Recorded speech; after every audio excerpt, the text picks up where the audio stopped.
ஜம்மு காஷ்மீர் விடுதலை முன்னணி JKLF எனும் காஷ்மீர் தனிநாடு கோரி ஆயுத போராட்டம் நடத்திய இயக்கத்தின் தலைவர் யாசின் மாலிக்குக்கு தூக்கு தண்டனை விதிக்க கோரி NIA தாக்கல் செய்த மனுவை விசாரிப்பதில் இருந்து நீதிபதி அமித் சர்மா விலகுவதாக தெரிவித்துள்ளார்.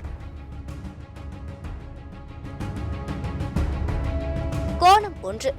காஷ்மீரை பிடிக்க பாகிஸ்தான் ஆதரவு தீவிரவாதிகள் செயல்பட்டு வந்த நிலையில் காஷ்மீரை இந்தியா பாகிஸ்தானிடமிருந்து விடுவித்து தனிநாடாக அமைக்க கோரி ஆயுத போராட்டம் நடத்தியவர் யாசின் மாலிக். தேசிய இன விடுதலை என்கிற அடிப்படையில் அவரது போராட்டம் அமைந்தாலும் பாகிஸ்தானுக்கு ஆதரவாகவே அவரது செயல்பாடுகள் இருந்தன என்பது குறிப்பிடத்தக்கது. கோணம் 2. இந்தியாவில் பல்வேறு தேசிய இனங்கள் ஒன்றிணைந்து நடத்திய கருத்தரங்குகள் போராட்டங்களில் யாசின் மாலிக்கும் அவரது இயக்கமும் பங்கேற்றிருந்தது. இந்த வகையில்தான் 2013ஆம் ஆண்டு தமிழ்நாட்டின் கடலூரில் சீமான் புதியதாக நாம் தமிழர் கட்சி தொடங்கிய காலகட்டத்தில் யாசின் மாலிக்கும் சிறப்பு அழைப்பாளராக வரவழைக்கப்பட்டு பங்கேற்றிருந்தார். ஆனால் காஷ்மீர் மக்கள் முஸ்லிம்களாகத்தான் தங்களை நினைக்கிறார்களே தவிர தாங்கள் ஒரு தேசிய இனம் என்று ஏற்றுக்கொள்வதில்லை. கோணம் 3. முந்தைய காங்கிரஸ் ஆட்சி காலத்தில் யாசின் மாலிக் சுதந்திரமாகவே செயல்பட்டு வந்தார்.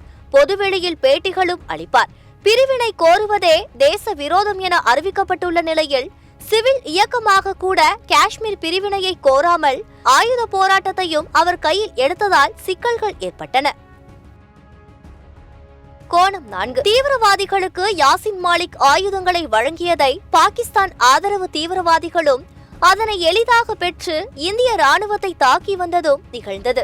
இதுவே பெரிய தேச துரோகம் குற்றச்சாட்டிற்கு வழிவகுத்தது. கோணம் 5. யாசின் மாலிக்கிற்கு இரட்டை ஆயுள் தண்டனை விதிக்கப்பட்டிருக்கும் நிலையில் தூக்கு தண்டனை விதிக்குமாறு NIA கோரியிருக்கிறது. யாசின் மாலிக்கிடம் தீவிரவாதிகள் தொடர்பான தகவல்கள் அனைத்தும் பெறப்பட்டுவிட்டனவா அல்லது கடுமையான நடவடிக்கை என்பதற்காக இந்த கோரிக்கை விடப்பட்டிருக்கிறதா என்கிற கேள்வியும் எழுந்திருக்கிறது.